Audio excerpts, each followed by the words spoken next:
Boa noite. Um dia após a posse de Amazonino Mendes no governo do estado, o clima hoje na Assembleia Legislativa do Amazonas foi de negociação para fortalecer a base do novo governo. E o ex-governador interino, o deputado Davi Almeida, não apareceu para trabalhar. Abdala Frache, que ainda nessa quarta-feira recorreu à justiça para tentar postergar a posse do governador Amazonino Mendes e do vice Bosco Saraiva, continua resistente à mudança. Só que isso agora já está superado, a justiça decidiu de outra maneira. A minha convicção é a mesma, eu defendo a Constituição Federal e Estadual. Agora isso hoje já está superado, paciência. Ele, que estava como presidente em exercício da casa, volta a ocupar, como deputado estadual, a função de primeiro vice-presidente da mesa diretora da ALEAN. A expectativa era que Davi Almeida, que até então assumia a interinidade no comando do governo do estado, voltasse para a presidência da ALEAN nesta quinta-feira, mas ele não apareceu. Outro membro da mesa diretora poderia abrir a sessão. Saba Reis, que estava como líder do governo de Davi Almeida na Assembleia Legislativa, negou que Davi tenha saído de férias. O Davi está com uma alegria enorme e ele vai retornar à casa na terça-feira para presidir a sessão. Hoje ele não vem aqui porque ele está cuidando de umas coisas pessoais. Vida nova, ele retorna à Assembleia com certeza, com respeito muito maior e com uma expectativa por parte dos funcionários de que ele possa conceder a database dos funcionários, pelo menos no período em que ele é o presidente da casa. Saba Reis vem sendo abordado pelo novo líder do governo na casa, Dermilson Chagas, em meio às negociações para fortalecer a base aliada de Amazonino, que já conta com 13 deputados. Conversei com outros companheiros também e tenho certeza que a adesão vai acontecer.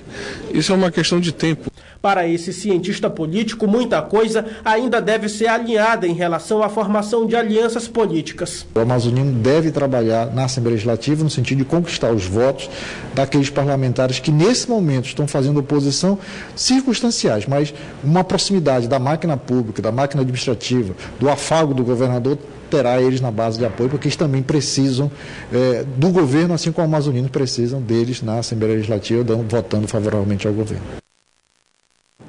Na manhã de hoje, 13 secretários de governo foram empossados nos cargos por Amazonino Mendes, que afirmou que não houve indicações por pressão política. Todos os secretários nomeados assinaram o termo de posse junto ao novo governador em solenidade realizada na sede do governo do estado na manhã desta quinta-feira. Entre os nomeados, 2 deputados passam a ocupar secretarias. Sidney Leite, que ficou com a Casa Civil, e o vice-governador Bosco Saraiva, que vai comandar a Secretaria de Segurança Pública. Novos secretários tomaram posse ainda em outras áreas importantes, como da saúde e educação. O primeiro passo é rever os atuais contratos para tentar maximizar tudo para a aprendizagem dos alunos. O governador Amazonino Mendes reforçou que o desafio da gestão e do novo secretariado é grande. Sabem conscientemente que nós temos uma guerra a vencer em curto prazo. Ganhar o governo do estado não significa que a pessoa foi premiada com vista a benesses. É uma tomada de consciência, sobretudo, de que se tem deveres, e muito. O governador também afirmou que não houve indicações por pressão política. Eu quero agradecer profundamente a confiança que esses nomeados depositaram na minha pessoa em aceitar os cargos por mim convocados. Quero deixar claro para a imprensa também que o meu governo não é coxa de retalhos. O meu governo não reflete grupos políticos. O meu governo não reflete interesses partidários.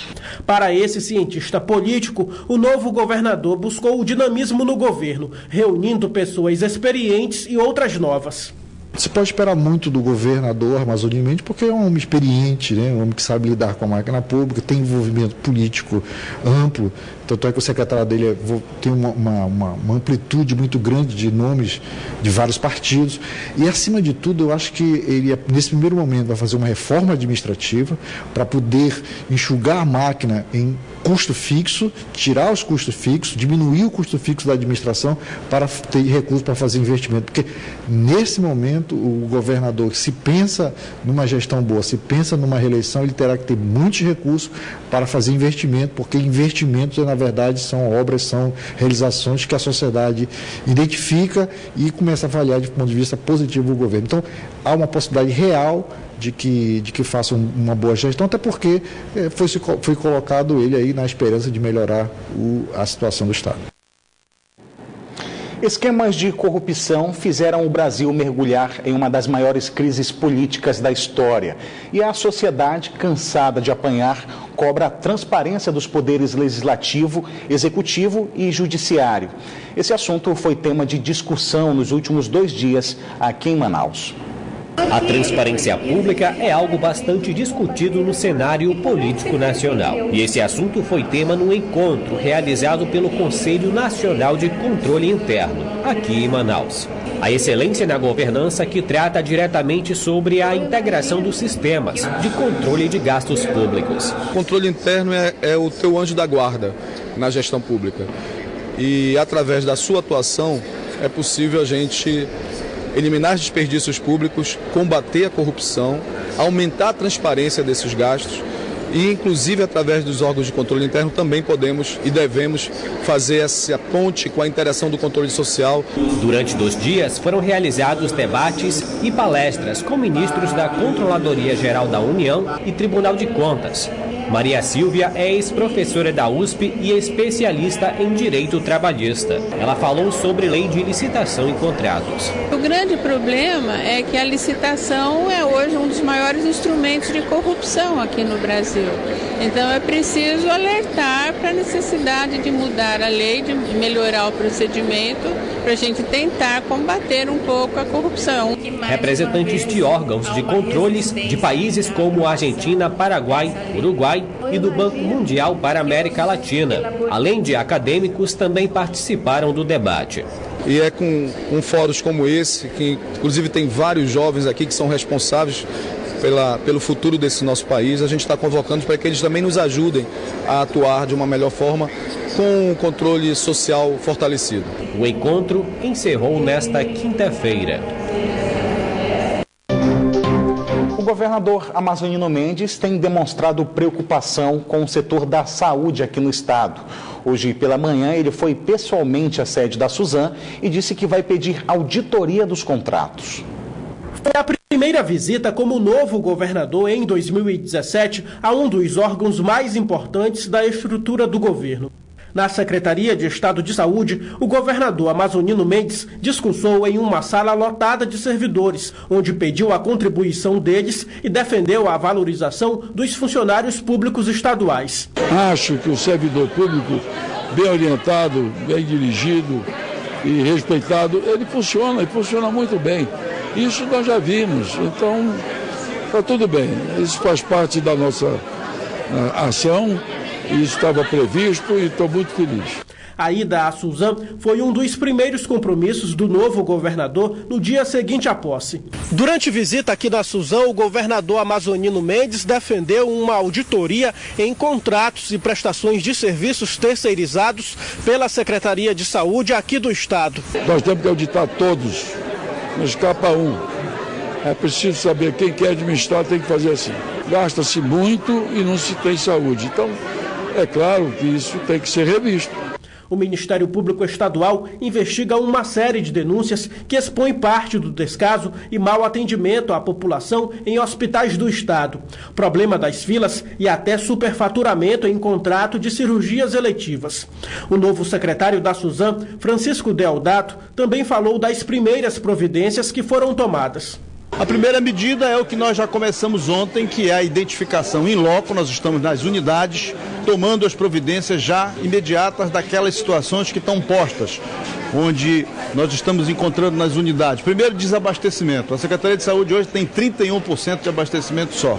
Então nós temos que resolver isso rapidamente, mas de forma legal, de forma correta. Segundo, nós temos que garantir o acesso das pessoas aos serviços da Secretaria, com qualidade. Não basta eu internar na cadeira, eu tenho que internar no leito.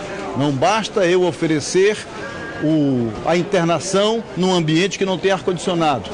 Não basta eu oferecer a internação sem ter o remédio. Então isso é uma cadeia de necessidades. Chegou a hora de conferir a previsão do tempo para esta sexta-feira em Manaus e em alguns municípios do interior do estado. Em Manaus, o tempo fica nublado. As temperaturas variam entre 24 e 35 graus.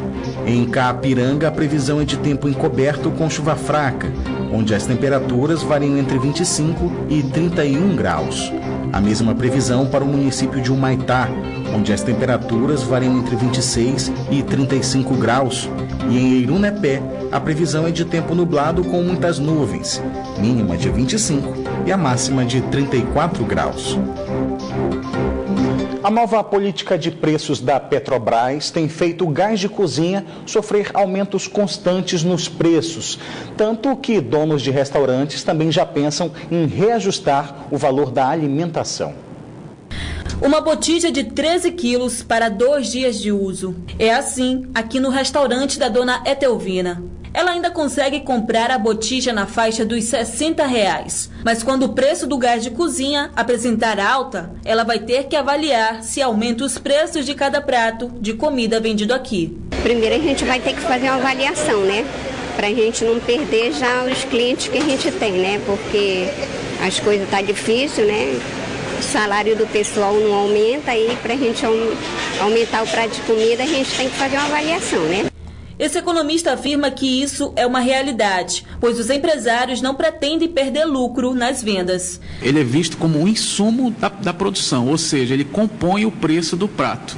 Então, uma vez majorado o preço do gás de cozinha, automaticamente pode ocorrer também a variação no preço dos pratos.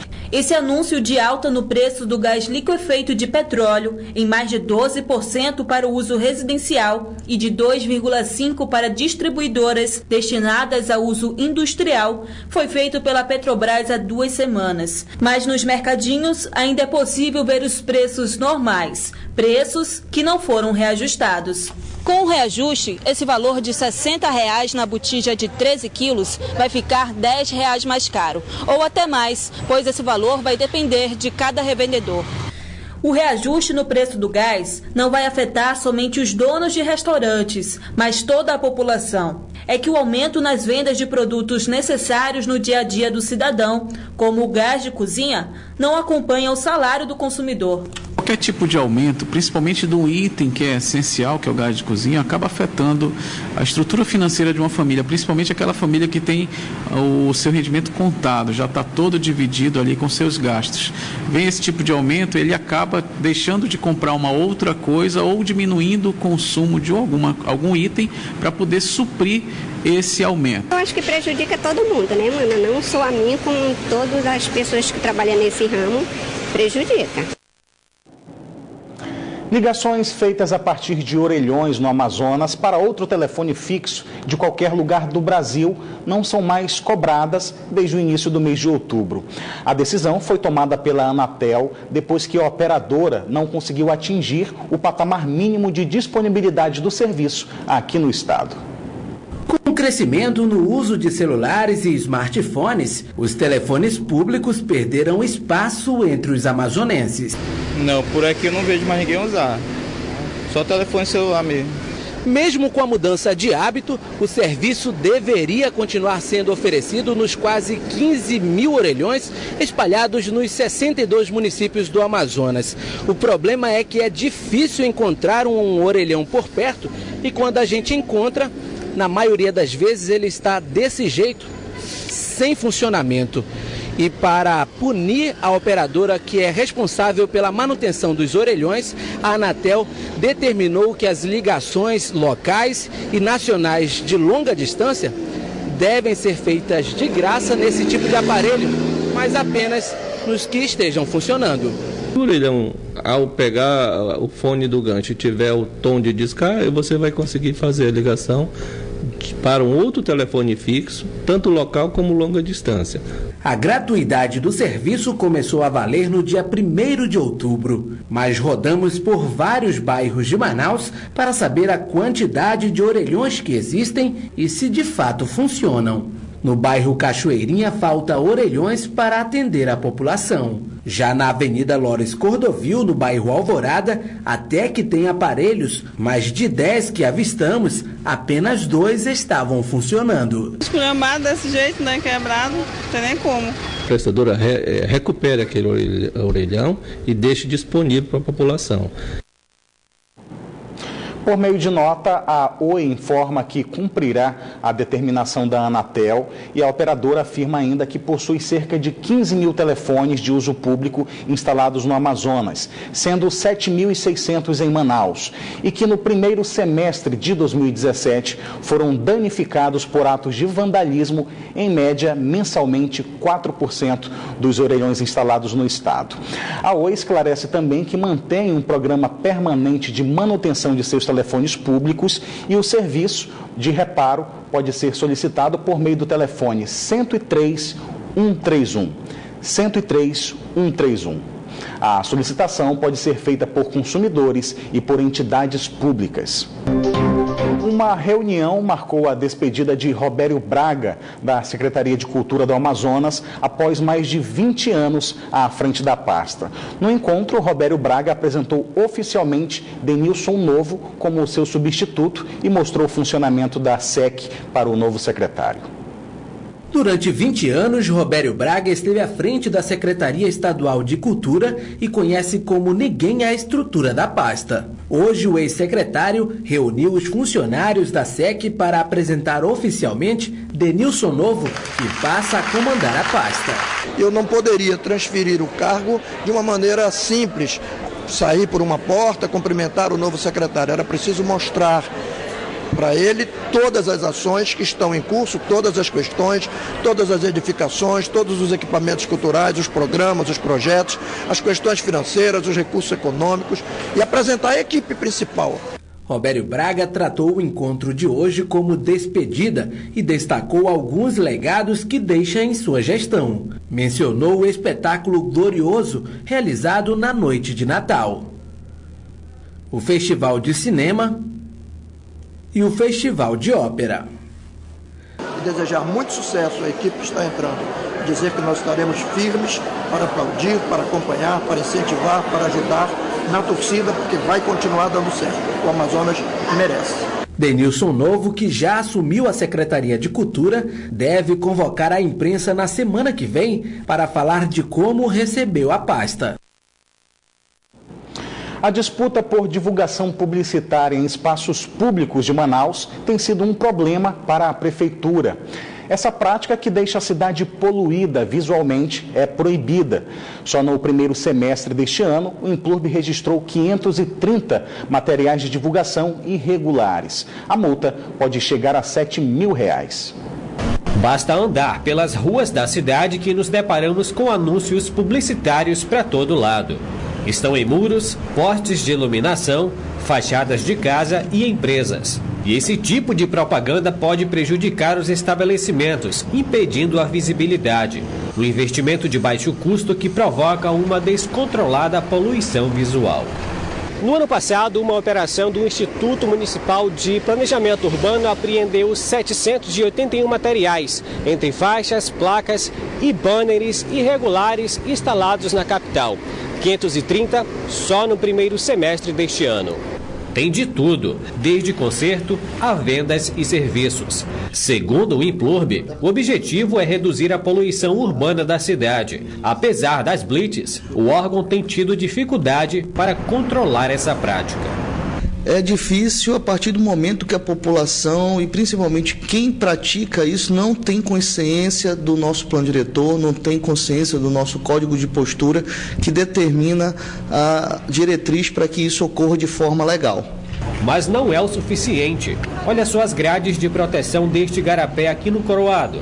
Tem cartazes pendurados para todo lado. Os pedestres estão acostumados a topar com essas placas afixadas por aqui. Se fosse de forma organizada, né? Talvez seria até melhor.